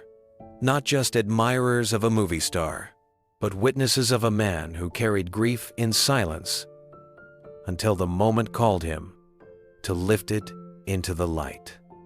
The request came quietly, through a trusted friend rather than a studio. A national morning show known more for its warmth than its sensationalism reached out with a single intention. No gossip, no spin, no pressure, just a conversation. If Keanu was open to it, at first he hesitated, but after a few days he agreed. Under one condition, it had to be about Kim and about the kids still fighting. Nothing else. No questions about new projects. No distractions. Just one moment to shine a light where it mattered. The morning of the interview, the studio felt unusually still. No high-energy countdowns or frantic producers. Everyone knew this wasn't a typical appearance. The host, Julia Mendez, greeted him with a quiet smile and a hand over her heart as he entered. Keanu returned the gesture with a small nod. He wore no suit, no tie. Just a soft charcoal sweater and jeans. Comfortable, grounded. The segment began with a brief video montage. Clips from the Gala, the viral performance, the global ripple effect. Headlines faded across the screen, images of people playing the melody in different languages on different instruments. Then the screen faded to black, and the camera opened on Keanu and Julia, seated in two chairs beneath warm lighting. Julia's voice was soft. "Thank you for being here." Keanu smiled gently. "Thanks for having me." She didn't waste time. "Millions of people saw that moment," she said, "but only you knew what it really meant. Can you tell us about your sister?" He paused for a moment before speaking, his eyes steady but quiet. "Kim," he said, "was the best person I've ever known." He let the words sit in the air for a second, then continued. "She was funny, fierce, the kind of person who made you feel like you mattered, even when you didn't know how to explain what you were feeling. Music was her escape, her voice." He smiled faintly, almost to himself. She could get lost in it for hours, even when she got sick. She played, right up to the end. Julia nodded. "You said nothing before you played that night, just the music." "Why?" Keanu looked down, then back up. "Because it wasn't for the room. It wasn't for attention. That song was hers. I hadn't touched a violin in years, but that night, it just felt like it was time." He paused. "We're all just trying to play the song someone else left behind." Julia went quiet for a moment, letting his words land. "And when you played it," she said, "you brought millions of people with you. Did you expect that?" Keanu shook his head. "Number. And honestly, I'm not sure I would have done it if I'd known. It was personal, private. But now that it's out there, I'm okay with it, because it's helping people. That's all Kim ever wanted to do." Julia leaned in slightly, her voice barely above a whisper now. "You gave people something they didn't know they needed." Some are calling it the most human moment they've seen from a public figure in years. How do you hold that? Keanu took a breath. His fingers gently rubbed together in his lap. "I don't try to hold it," he said. "I let it pass through. That moment wasn't about me. It was about memory, grief, love, the kind of love that doesn't fade, even when the person's gone." He paused, then looked up at her, eyes soft. When we love someone deeply and we lose them, we don't stop hearing their voice. It just changes. It becomes part of who we are. That song, it's just the shape of how I still carry Kim with me. There was a long silence in the studio. Julia nodded, visibly moved. So many people have reached out since the video. Cancer foundations, families, even total strangers who just saw themselves in that music. Keanu nodded slowly. That's what surprised me the most. I thought it would be a quiet thing, but it found people in ways I didn't expect. And that's what music does, it finds to you where you are. It doesn't ask for credentials or timing. It just shows up. Julia glanced at a note card, then looked back up. One last question, she said. Will you ever perform it again? Keanu's lips curled slightly, not a smile. Exactly, but something close. Only if the moment asks for it. Julia placed her hand over her heart again. Thank you. They ended the interview without any dramatic music, without applause, just a gentle fade to black, followed by a title card that read, In Memory of Keanu Reeves. 1966, 2001. When the segment aired later that week, the reaction was immediate. But it wasn't loud, it was full. Thousands of comments poured in beneath the video. Not the kind of comments you see under celebrity appearances. These weren't about what Keanu was wearing or who he was dating. They were stories. Stories of brothers and sisters, of parents and children, of music and loss and healing. My dad used to sing me to sleep. He died of lung cancer when I was 12. I haven't let myself cry about it in years. Until now. My daughter played cello through her chemo treatments. This reminded me of her strength. Thank you, Keanu. I watched this with my grandfather. He doesn't speak much anymore. But after this, he whispered, That's what goodbye sounds like. I've never heard him say anything like that before. I didn't know anyone else still carried someone through music. Now I do. Keanu didn't respond publicly. He didn't need to. The song had already spoken. And it would keep speaking on stages, in living rooms, in quiet headphones, in music classrooms, and hospital beds, and fading memories. Because sometimes, the most powerful thing you can do for someone you've lost is to let them live again through what you create, even if it's just one song. The morning after Keanu's interview aired, the comments section of The Day Network's YouTube upload began filling faster than the moderators could refresh their pages. But this wasn't just a wave of fanfare or casual remarks. It was a flood of grief, memory, and healing. Pinned beneath the video was a message from the show's producers that read, Have you ever heard a song that brought back someone you lost? Share your memory below. That one question opened a door people didn't know they needed. A woman named Linda wrote that she hadn't touched her piano in 17 years, not since her daughter passed away in a car accident at the age of 10. Her daughter's favorite song had been a lullaby they used to play together, one Linda could no longer bear to hear. But after watching Keanu's performance and hearing him say that music carries memory, she sat down at her piano that night and played the first few notes. And then, she said, the rest came without thinking. Through tears, through silence, she let her daughter's melody return. It felt like she was sitting beside me again, Linda wrote. A retired Marine shared his story next. He remembered a harmonica tune his bunkmate used to play while they were stationed overseas. That tune, he said, had come to define a season of his life, one marked by both horror and brotherhood. His friend didn't make it back home. But every Memorial Day, he played that song alone on his back porch. Not for the world, just for him. After seeing Keanu's moment, he posted a video of himself playing that same harmonica tune, saying, This is for every brother I couldn't bring back, but still here in the wind. A teenage girl named Maya from Wisconsin shared how her grandfather used to play jazz records every Sunday morning while cooking breakfast. He died 2 years ago from complications related to Parkinson's. She wrote, Every time I hear that trumpet solo from Autumn Leaves, I swear I can smell pancakes and Old Spice. Her comment ended with, Thank you, Keanu, for showing that music isn't about performance, it's about presence. Another viewer wrote, My mother used to hum a Spanish lullaby when I was sick. I forgot the words, but not the hum. After the Gala performance, I found myself humming it without even realizing. I haven't thought of her in 5 years. It brought her back like she never left. Thousands of stories like these flooded in. Stories from different countries, in different languages. Some were written with perfect grammar, others in fragments. Some were anonymous. Others were full of names and dates, like gravestones written in the margins of music. And as the numbers grew, something remarkable happened. People began replying to each other's memories, not just with hearts or thumbs up, but with full conversations. One man in Scotland responded to a comment from a mother in Florida, saying her story reminded him of a Celtic hymn his own mother sang. A Vietnam veteran responded to a college student who lost her sister to leukemia. A jazz musician offered to record a version of Autumn Leaves for Maya.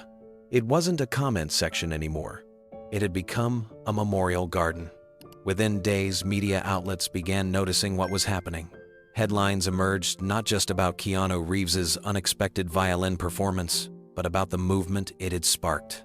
One article titled "The Comment Section That Became a Memorial" described how a single question opened a global conversation about grief, memory, and the healing power of music. News anchors mentioned it in passing. Podcasts dedicated episodes to reading stories aloud from the thread. Even public libraries and music schools began referencing the phenomenon, encouraging patrons and students to explore the songs that shaped their families. But the most powerful shift wasn't in media attention, it was in people's private lives. In living rooms across the world, family members asked each other, "Do you remember the song Grandma used to sing?" Children listened quietly as their parents told them about the music they grew up with. Spouses sat on porches replaying the song that had played at their wedding. Strangers sent each other playlists filled with songs of remembrance. One high school in Illinois held an assembly where students were invited to submit songs that reminded them of someone they had lost. The gymnasium was filled with notes of folk songs, classical pieces, lullabies, and even video game soundtracks. A teacher wept at the back, remembering her younger brother who passed away from leukemia when they were teens. She hadn't spoken about him in years. In a quiet corner of Montana, a man named Roger took his late wife's old record player out of storage. It had sat in the attic for over a decade. He dusted it off, changed the needle, and placed a vinyl on the turntable, her favorite album. As the first track played, he sat on the floor, held her scarf, and let the years melt away. He later wrote in the comments, "Thank you, Keanu. Thank you for reminding me that silence doesn't honor the dead, music does." Even Kim's name, which had once quietly trended alongside Keanu's after the Gala, became a symbol. Cancer support groups began calling their music therapy campaigns the Kim Project, in honor of the sister who inspired a movement without saying a word. The hashtag number "Play for Her" became a silent anthem for those who had someone to remember. One music therapist in Oregon created a public playlist on Spotify called "For the Ones We Lost." The first track was the same unnamed melody Keanu had played at the Gala, now recreated by a group of violinists who had watched the performance and memorized it note by note. The second track was a soft cello cover of a lullaby shared by a mother in that original comment thread. The playlist grew as people submitted songs. Within 2 weeks, it had over 1 million followers. It wasn't about fame or fanfare. It was about connection. It was about a song that reminded you of someone who once held your hand through a storm, someone whose voice you can't hear anymore, but whose melody lives on in your chest. It was never really about Keanu playing the violin. It was about what happened in the silence after, because that's when the music started for everyone else. And all of it, every ripple, every memory, every tear, began with one man, quietly honoring his sister in the only way he knew how. The morning sun filtered through Keanu's window as he sat quietly with a cup of coffee, staring at the stack of mail that had been growing each day. It had started as a few thank you notes. Then came the letters. Then came the packages. Now they arrived in crates. Most of them were from strangers. Some sent photos of loved ones with captions like, "This was my brother's favorite song," or "I hadn't thought of my mother's voice in years until your performance." Many came from cancer patients and their families. Some were from people who had never touched an instrument but felt compelled to learn. Others came from musicians who said they'd forgotten why they started until they watched him play. But one envelope hand addressed in shaky blue ink on pale pink paper, stood out. It was from a 17-year-old girl named Eliza. She was writing from a hospital bed in Minnesota, the return address scrawled beside a purple heart sticker. Inside the envelope was a single page and a small photograph of a girl with no hair holding a violin nearly as tall as she was. In her letter, Eliza wrote, "Dear Mr. Reeves, my name is Eliza. I've had leukemia for the past 2 years. Some days I'm too tired to even get out of bed, but my violin helps me forget the pain. My nurses played your video for me after a really bad day, and I watched it over and over again. Not just because you played beautifully, but because I could see that you weren't playing for attention. You were playing for someone you loved. I play for someone too. My grandma, she passed away the day before I was diagnosed. She taught me how to play. I still imagine she's sitting next to me when I practice. Anyway, I just wanted to say thank you. One day, if I get better, I'd like to play with you, even just once. That's my dream now." Keanu held the letter in his hands for a long time. No noise in the room, just the soft hum of morning traffic beyond the glass. He looked at the photo. Again. Eliza was smiling, holding her violin like it was a shield. Her hospital gown was bunched around her elbows, IV line taped to her wrist, but her eyes were bright, defiant, full of music. He didn't ask anyone to handle this one for him. No assistant, no manager, no PR team. He found a quiet corner of his home, pulled out his old stationery, and wrote her back, by hand. "Dear Eliza, thank you for your beautiful letter. I read every word, and I want you to know I believe in your dream. I believe in you. Music has always helped me through things I didn't think I could survive. I think your grandma is very proud of the way you're carrying her song forward. If there's ever a moment when you're ready, just say the word. I'd be honored to play beside you. Until then, this violin is yours now. Keep playing, Keanu." He signed the letter, packed it gently alongside a custom violin, a warm maple tone, slightly smaller to suit her hands. Inside the case, he tucked a note that simply read, "This one plays hope." Then he mailed it without telling anyone. A week after Keanu mailed the violin, a video surfaced online. It wasn't viral in the way his performance had been. It was quiet, personal, intimate. The video showed Eliza sitting up in her hospital bed, her cheeks flushed with surprise as a nurse entered the room holding the violin case. Her hands trembled as she opened it. When she saw the note and the signature, she gasped and covered her mouth. Tears streamed down her cheeks as she held the violin to her shoulder and drew the bow across its strings for the first time. The sound was clear, warm, full of emotion, slightly imperfect from nerves, but achingly beautiful. Her mother, who filmed the video, added a caption. "He kept his promise. Thank you, Mr. Reeves. She hasn't smiled like this in months." The clip traveled fast among cancer support groups, musician forums, and fan communities. But what happened next wasn't noise, it was movement. That same morning, the Kim Reeves Memorial Music Fund was officially launched. It began as a small scholarship in partnership with a pediatric cancer foundation and a national orchestra outreach program. The mission was simple: to provide instruments, lessons, and emotional support through music therapy to children undergoing treatment. It was seeded with a quiet $100,000 donation from Keanu. Then came another anonymous gift, $250,000. It took weeks to confirm, but eventually the foundation staff revealed it came from Gavin himself. No press release, no interviews. He just sent the check with a note that read, "For Kim, for the ones we couldn't save, for the music that still needs playing." For the first time, Keanu responded publicly in a rare statement. This fund isn't just about music. It's about remembering.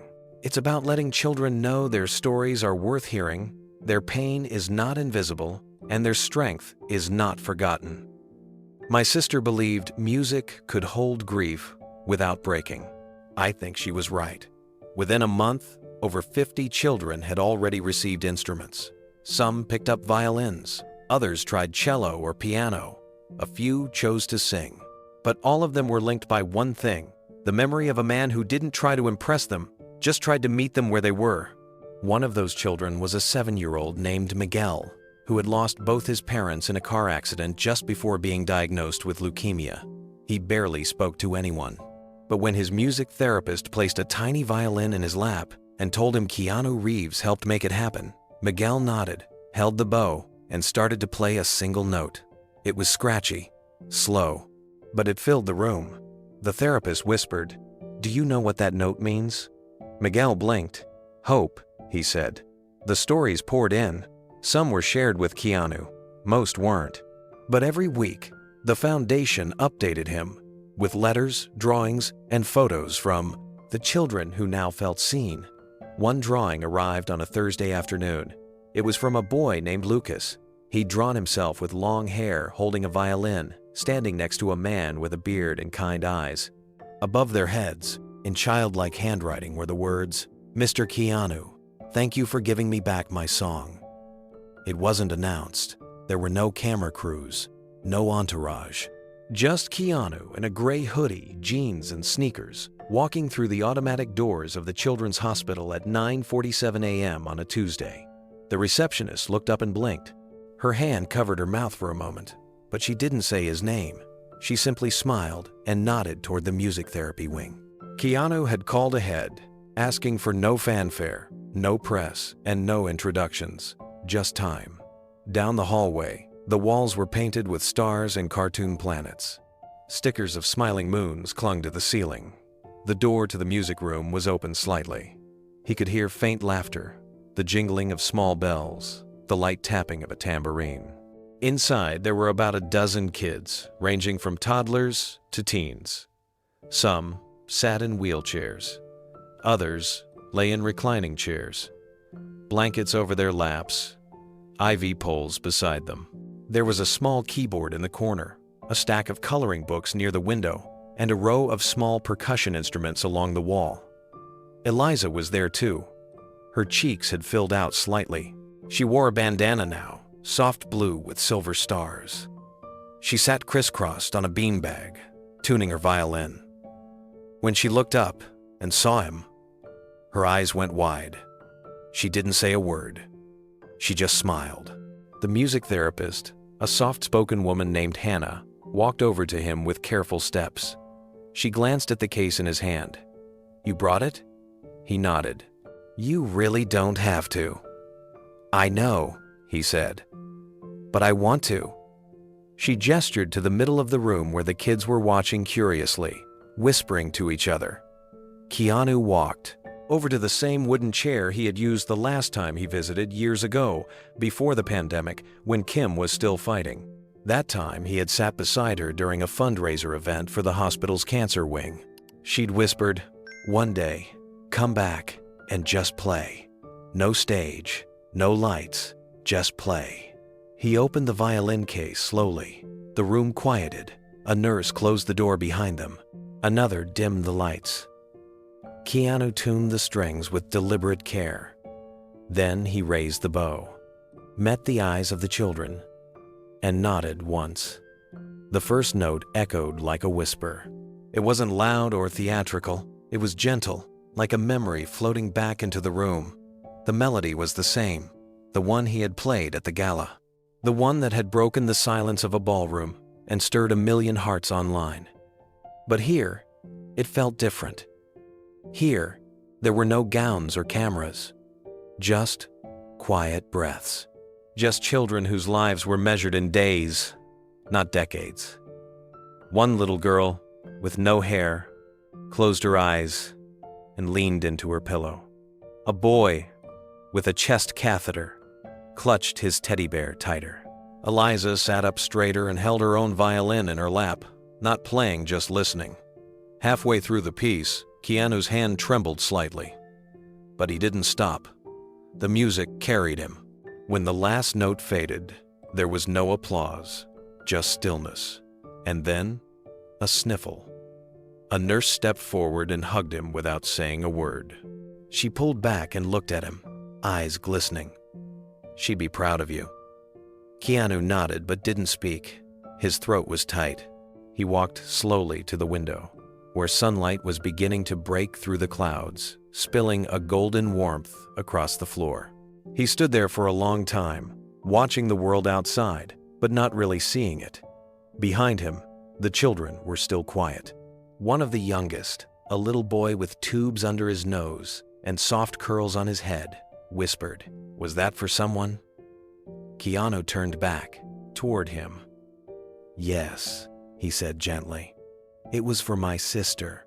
Eliza stepped forward then, violin still in hand. "She must have been really special." He smiled. "She was." There was a long pause before Eliza walked closer and handed him something, a folded piece of paper. On it was a drawing, a girl with long hair standing under stars holding a violin. "I drew her," she said.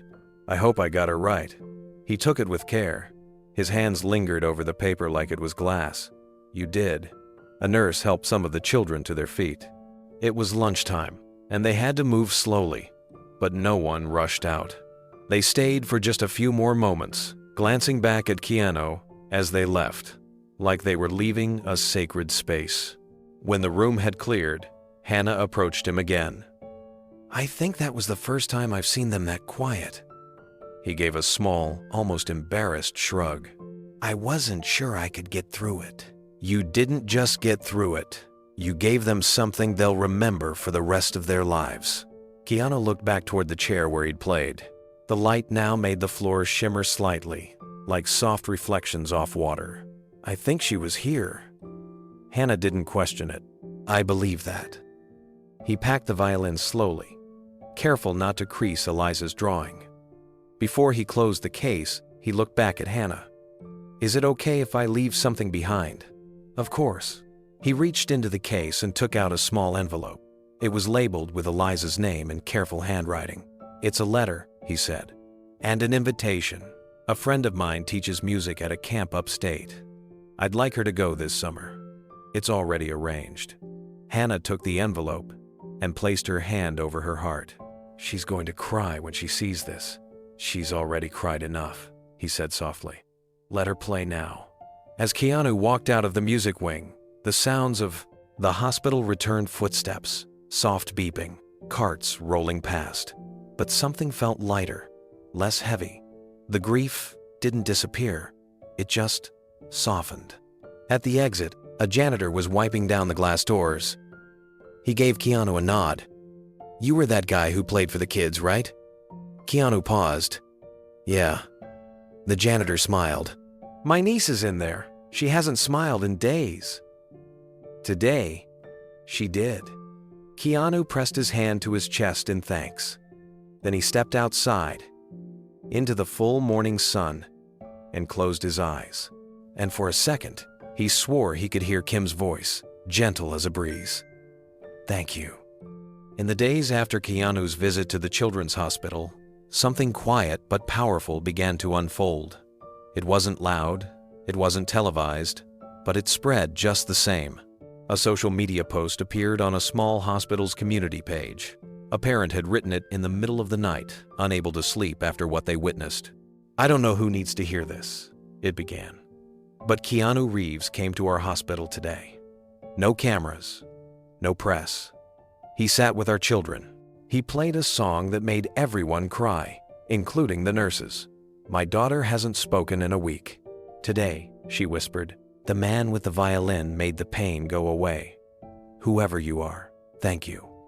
That post was shared, slowly at first. Then it caught wind. Parents across the country commented, "My son is fighting leukemia and hasn't smiled in months. That song, he listens to it now every night. My daughter used to play violin before her diagnosis. She asked me today if she could try again." But what came next wasn't from parents or fans. It came from strangers who weren't even there, yet felt the impact just by watching from afar. They began to respond to a new question that quietly went viral. What would you say to someone who changed your life with kindness?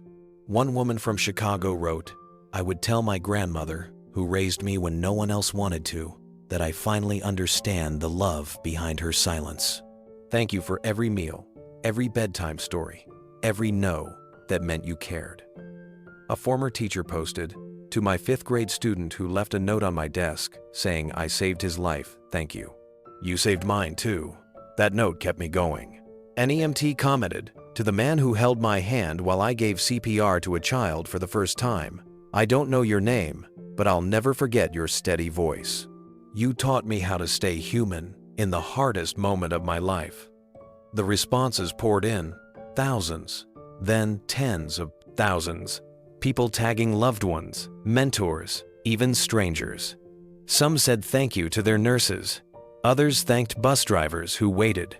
A few just thanked the person who smiled at them on the subway when they were on the edge of giving up. It became more than a question. It became a wave. A reminder that kindness isn't a performance. It's a thread.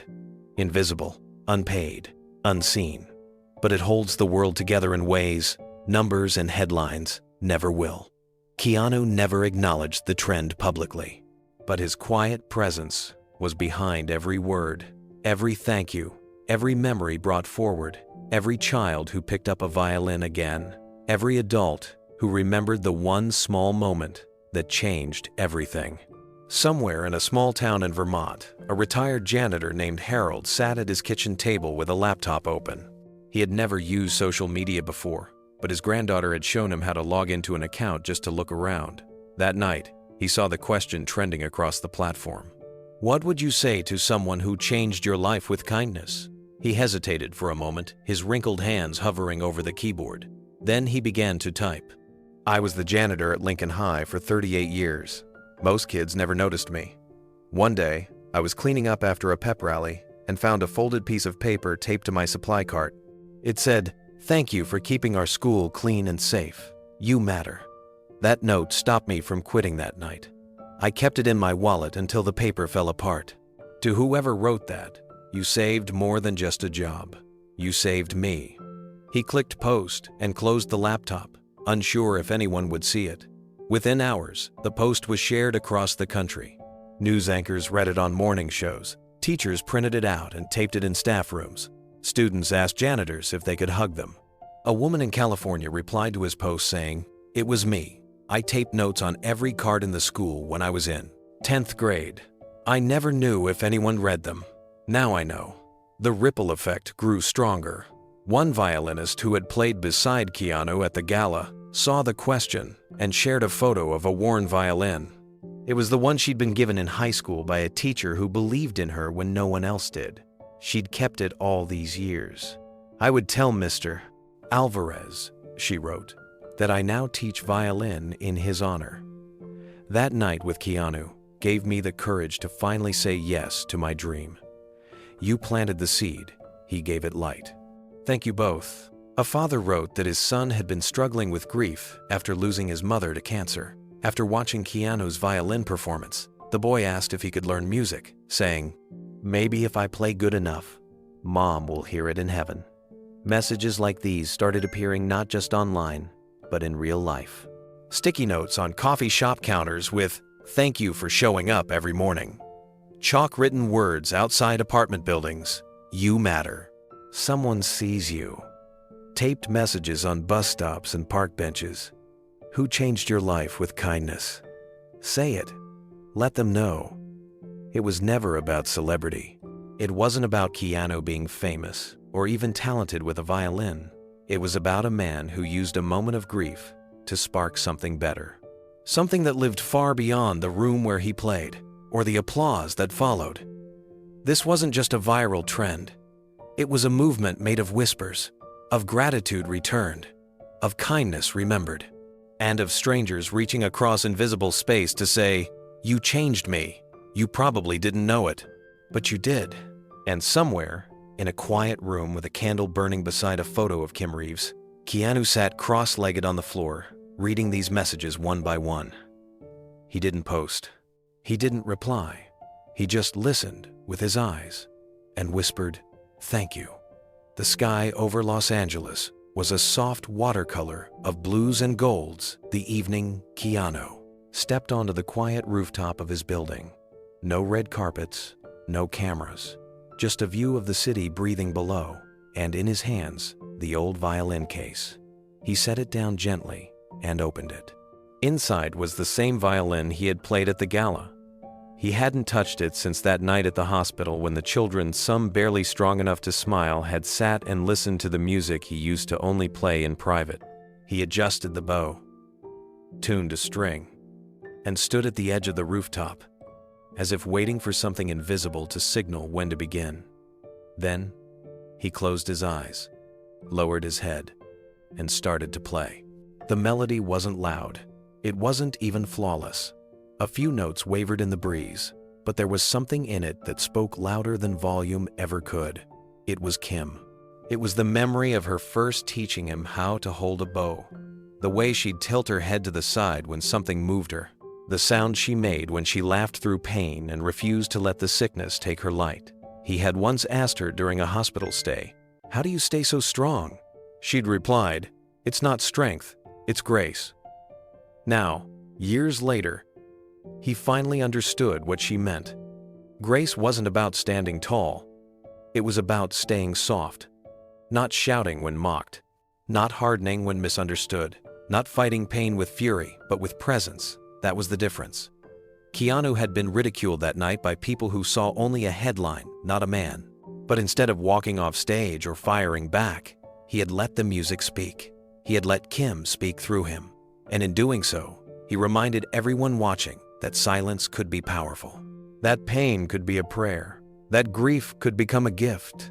As he played on the rooftop, the sun dipped lower, casting long shadows and golden light over the edge of the city. He played for no one, and for everyone. For the girl who wrote him from the cancer ward and said she felt seen. For the janitor in Vermont who was reminded that small kindness matters. For Gavin, who had vanished from the public eye but left behind anonymous donations to Kim's memorial fund. And for himself, for the part of him that still missed her every day. That still saw her in reflections and dreams and the pauses between heartbeats. When the final note faded into the wind, Keanu lowered the violin and looked out across the skyline. He wasn't healed, but he wasn't hiding anymore. And that, too, was grace. He stepped back, placed the violin carefully into the case, and locked it shut. Inside, on the lining, was a small photograph of Kim. She was smiling, holding a bow, her eyes squinting in the sunlight. That photo had been tucked there for years. He touched the image with 2 fingers. A gesture, a goodbye, a thank you. Then he turned and walked away, not to forget, but to carry forward. Later that week, a video clip began to circulate online. It wasn't from a studio or production company. A neighbor had quietly recorded it from their adjacent rooftop. Just a silhouette of Keanu Reeves playing a violin against the backdrop of a Los Angeles sunset. No commentary, no filters, no titles, just music. Within days, the clip had reached millions. But it wasn't the fame or attention that mattered. It was the comments. Underneath the video, people from around the world began sharing their own stories. A mother wrote, "My daughter passed 2 years ago from leukemia. This melody brought her back to me, even just for a moment." A war veteran posted, "I haven't cried in 15 years. I cried today." A child added, "I play piano because my brother used to. He can't hear me anymore, but I think maybe he listens like this." The melody had become something more than notes. It had become a bridge between grief and healing, between silence and expression, between what was lost and what still remained. Kim's name began to appear in posts. Strangers were remembering her, though. They'd never met her. Sharing her story, donating to her scholarship fund, using her name to lift others up. A teacher in Ohio launched a school fundraiser in Kim's honor. A young girl in South Korea posted a video playing the same melody on her cello. She captioned it, "For everyone who lost someone but kept playing." In a quiet moment, Keanu sat at his desk and opened his journal. He flipped past pages filled with fragments of thoughts and lyrics and drawings Kim had once sent him. And then, on a new page, he wrote slowly, "When you're called to speak, don't shout. Sing." He paused, underlined it once, then closed the journal and let out a breath that had waited years to be released. From the beginning, this had never been about revenge or redemption. It had been about remembering. Remembering that kindness doesn't need applause, that strength often looks like softness, and that sometimes the most powerful voice in the room isn't the loudest, it's the one brave enough to play a broken note, hoping it reaches someone else who needs to hear it. Now, as this story comes to a close, we invite you to reflect with us. If this incredible story moved you, leave a comment below. Share your own story of resilience or someone who inspired you to rise above cruelty. Subscribe for more incredible stories of compassion, courage, and quiet strength. And if you believe in honoring those we've lost, type "play the song" in the comments, because sometimes the song they left behind is the one that helps us move forward. Thank you for listening. We'll see you in the next incredible story.